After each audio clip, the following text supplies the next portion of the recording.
All right, great. Okay, cool. So I'll kick it off. We're here with the director of Donut King, Alice Gu, and the producer Jose Nunez, and we're really excited that both of them are here to speak with us and to kick off our screening series. I want to give a huge thank you to our patrons who are supporting the festival, and to Ford for presenting the Sun Valley Film Festival in a bit of a different way this year. But we're very thankful again for the support that we've had and that we've been able to kind of adapt as everyone is kind of staying at home and taking these new measures. But I'm glad that we're able to still stay connected and to celebrate the work of these extraordinary filmmakers. And we were really thankful also that Donut King won our 1 in a Million prize for documentary this year. So it feels extra special to have an award winner.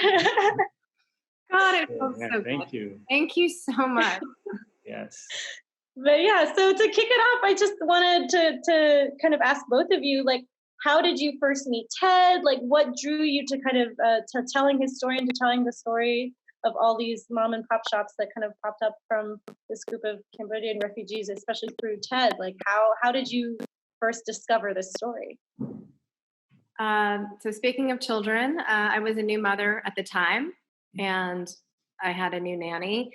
And unlike right now, where we're not running around like crazy, I'm generally in my normal life running around like crazy. You know, we've got work and shoots and meetings and pre-pro and all this stuff. So, you know, I'm running around and we have this new nanny, and she says, you know, my husband brought home these donuts from a local bakery, like a higher end bakery. I offered her a donut.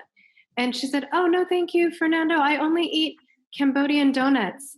And I was like, Cambodian donuts? I'm like, what are you talking about? I was like, well, I gotta go. And I left. And this went on a couple more times about her going on about Cambodian donuts. And she finally brings me one in a wax paper bag.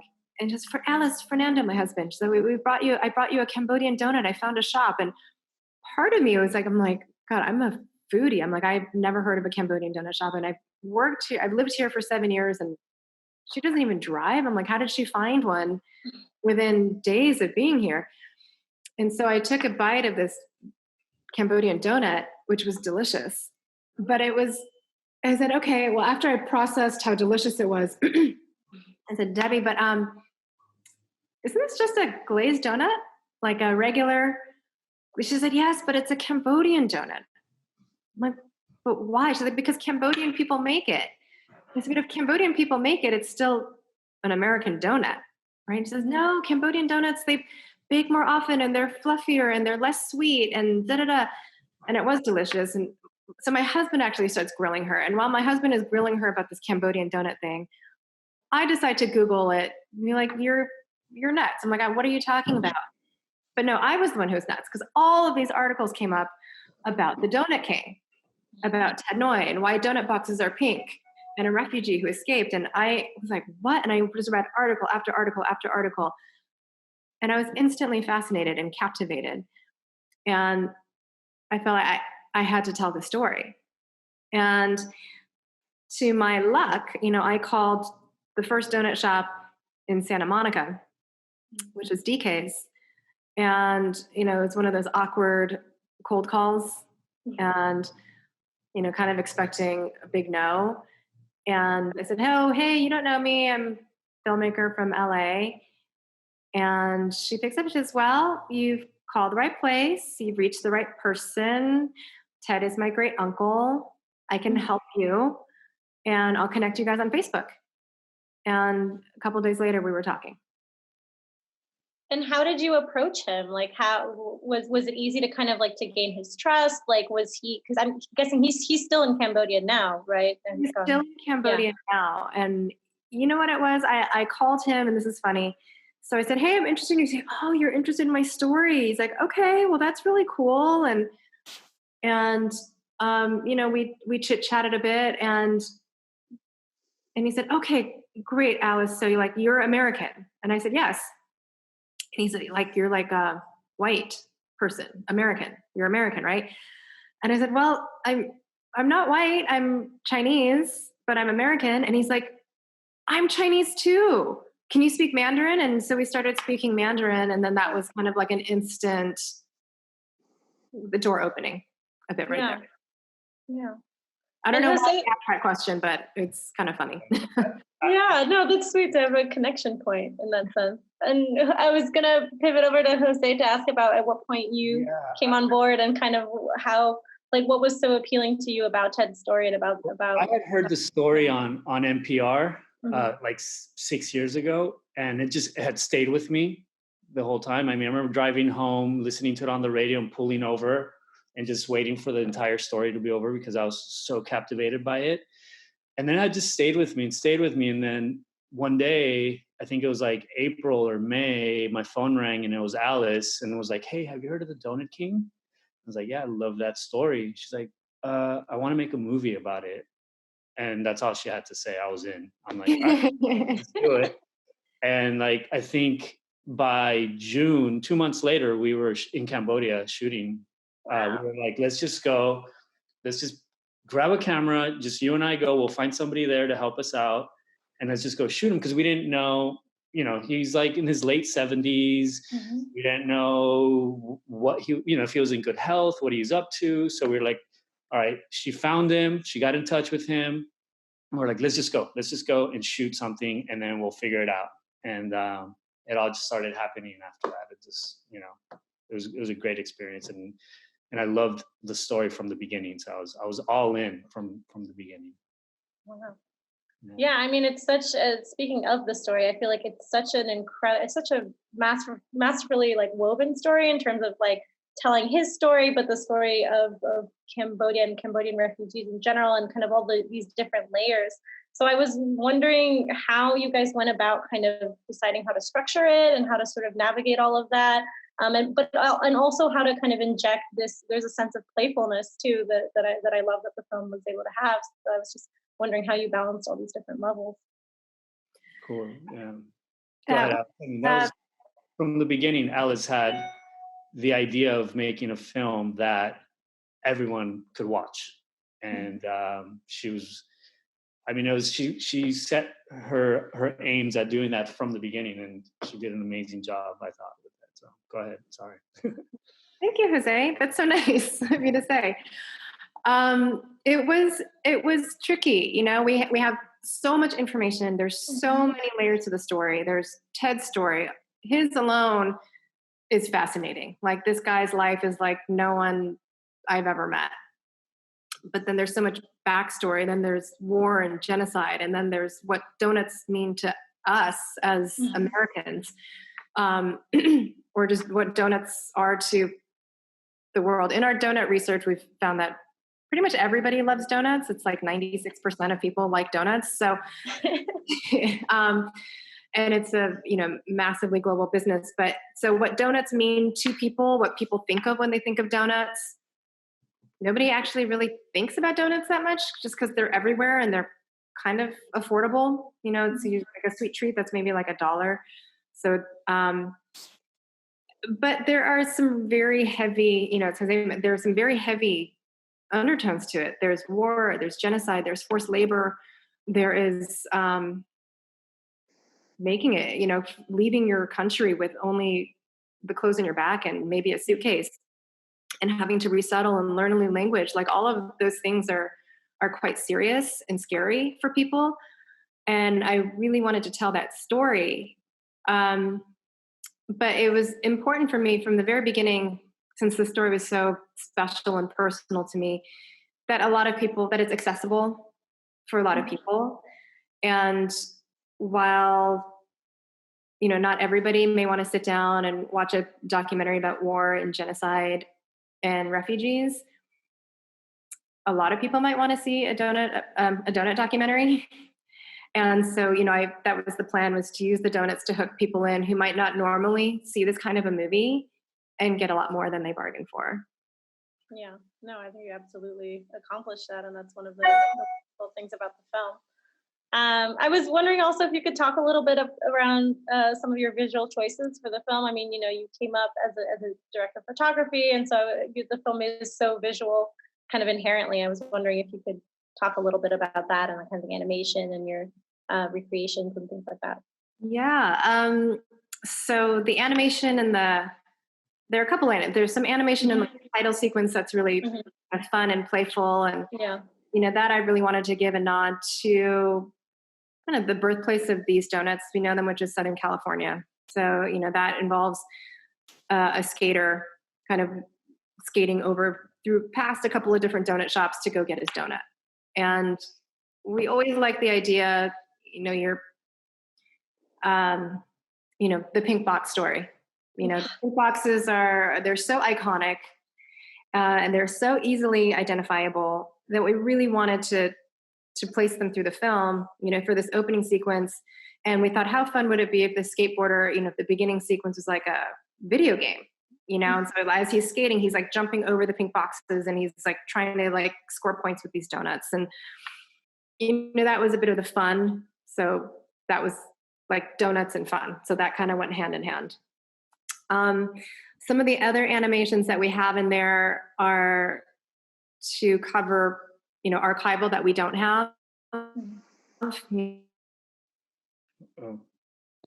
was a different time. This was like the 70s, and having the fleet war, so they left without a lot of photographs, and we needed to tell it visually. And it was important to me to find a Cambodian artist who was able to translate that kind of imagery into film. And I found an artist, his name is Andrew Hem, and he is just a master of light and watercolor, and I was instantly just drawn to his work. And that was another cold call, because I slid into his DMs and DM'd him, and I said, hey, here's this story.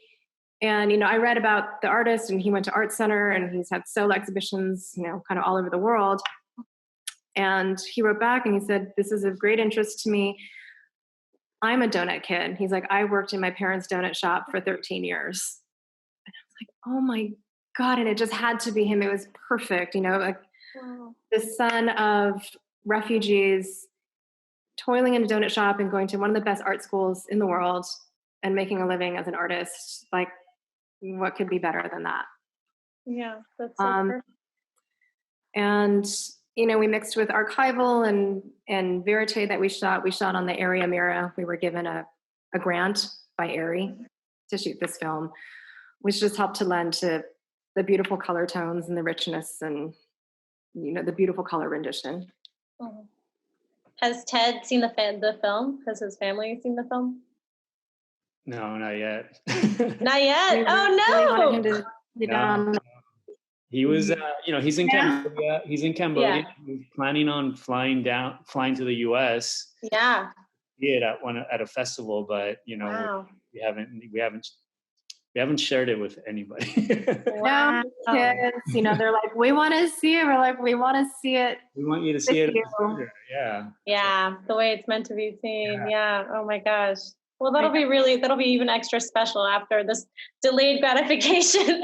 By the time you get to see it, it'll be extra special. I mean, I don't know how long we can hold them off, because his kids are like, hey, we really want to see this movie. And, it's been really lovely, through this canceled South by Festival and, now through, unfortunately, the canceled Sundance, but we've gotten some really lovely reviews. Yeah. And the kids are like, so we haven't seen it? I'm like, I know that seems kind of whack, but sorry. They'll thank you after they've seen it on the big screen and when you can enjoy it in person. So I'm sure that'll be okay.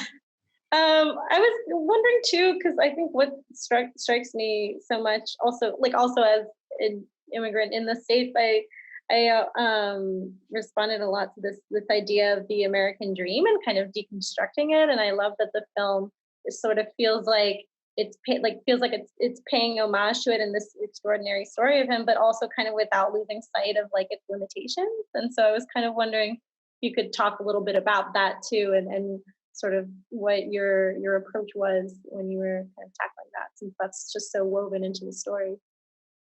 Gosh, I think Jose and I both have a lot to say about being the kids of immigrants. Do you want to take it, Jose? And I'll... Sure. Yeah, it was from the beginning. That was really important. We're both first generation Americans, sons of immigrants, kids of immigrants, and one of the things that that I always find that in refugee stories that people don't really think about is that nobody leaves their home by choice in most cases. You know what I mean? There's all these refugees around the world and that sometimes get a bad rap. And what people don't realize is that they didn't want to leave their home. Nobody does that. You know, it's like us picking up now and going somewhere just, you know. And so it was always important for us to showcase why they left and hopefully allow people to think about other refugees around the world and put themselves in their shoes. And it's like, how would you handle it if there was war in your country or your home and you had to leave all of a sudden with 35 years old, 3 kids, a niece and a nephew, pick up your bags and go somewhere where you've never been before, where you don't speak the language, where you don't know how you can survive and support your family. And from the beginning, we felt like it was important to try to convey that message. Like, you know, these people left because there was a genocide going on in their country, and they came here because they loved this country from like Ted says, from watching movies and listening to music and all that. They had this connection to it, and so they chose America, and they came here with nothing, and they contributed, you know, to the economy. They created jobs. They made ties with their communities in Newport Beach. You know, they became part of the community and really did their part to help out. And, you know, it was important, I think, to Alice and I to make sure we conveyed that in the story. Yeah. And I think also, like, you know, for myself, compared to my parents, you know, I was born with a silver spoon in my mouth. You know, I've never known hunger. I've never known war. I've never known insecurity. I've always been warm, comfortable. You know, I grew up like a completely typical American kid. I had a car when I was 16, like typical fortunate American kid. You know, I had a car when I was 16. I went to college. You know, all of it, everything that seemed completely, totally normal to me. But that is not life for a lot of people. You know, that wasn't life for my parents. You know, and they came here and they worked their asses off so that I could have the life that I have, so that I could be an artist, so I can be a filmmaker, which is like unthinkable for a generation before. You know, you have to, it's very rigid, you know, but now that is a huge luxury. That is a huge privilege. And that was all the sacrifices that our parents made, you know, in my case. Yeah. I wanted to ask a little bit also about the archival, because you were speaking about it a little bit earlier, but and the fact that kind of the animations and things were meant to sort of supplement the things that you weren't able to get. But I was wondering also what archival you did have to work with, how much you kind of had to hone down, or like what your approach was with that, and kind of how you narrowed that down. Oh my gosh, there's so much archival. Yeah. So much archival from that time. Mm-hmm. Well, it was incredible, and it was quite hard to edit, you know, and there were things that were precious to us, and but I would say most importantly, we just had to make some of the hard decisions of what we needed to do to convey what would move the story along, you know. And then there is also stuff that we knew that was pretty intense and pretty graphic, and we did not want to leave that in there. We're like, okay, we don't want to lose people. We're like, we kind of get the point that we're seeing little kids fleeing. We don't need to actually see really terrible things. Yeah. So that was our approach with archival, was getting a lot of the images that, well, actually there was a sequence that we went to this old site. We saw the old tanks, we saw the landmines, and we filmed those in present day and mirroring that with the archival. We did that in a couple of places. We did that also in the prison. that used to be a school. So we had Ted take us through there, and we found the archival through that same prison. So we actually were able to find the same shots and mirror that from from the 70s to present day, to really kind of give it that weight. Mm-hmm. These seeing them in person, these all bombed out, rotted, rusted tanks that are kind of nothing now, but they're still they were super haunting. You can feel, sorry. Okay. You can feel the energy, definitely in the prison, you can feel the energy in that old yard. That was the actual physical location where, they left the holes the landmines made. You can feel that energy. So it was important to film that and then juxtapose that with the archival to hopefully give a viewer the sense of the passage of time, and that it's still there, the weight of the moments. Yeah. And in terms of the passage of time, I think what you do so elegantly too in the film is kind of point to the future and kind of to this new generation and to the technology and the social media that's kind of emerging and the creativity that's going on there as this sort of creative, interesting note to end on. And so I was wondering about how Ted feels about that. I don't know if that was something you got to engage a lot with him about as well, but and also kind of how you feel the future of these mom and pop shops are and where that's going, and kind of how encouraging it is to see them sort of taking a stand against these corporations and still having community support. Yeah, it's really fun. There are a few the shops in particular who that next wave, that second generation, who are educated. They are the ones that I say, born with a silver spoon. They got to go here, be educated, go to prom, and all the things that make us American and these kind of free thinkers. And they would come back to their shops and be like, well, there are a couple different stories. There's ones okay, this shop, it's it's next to a 7-Eleven in a strip mall, but all right, well, let's do social media. This is what is more American than innovation and constantly reinventing yourself. So this is taking something that would be kind of like an aging dodo bird and moving it to the 21st century, and really engaging in things that their parents were so focused on survival that they weren't oh, let's do a little photo shoot. That's something that the parents' generation would never consider, but they do now. And it's,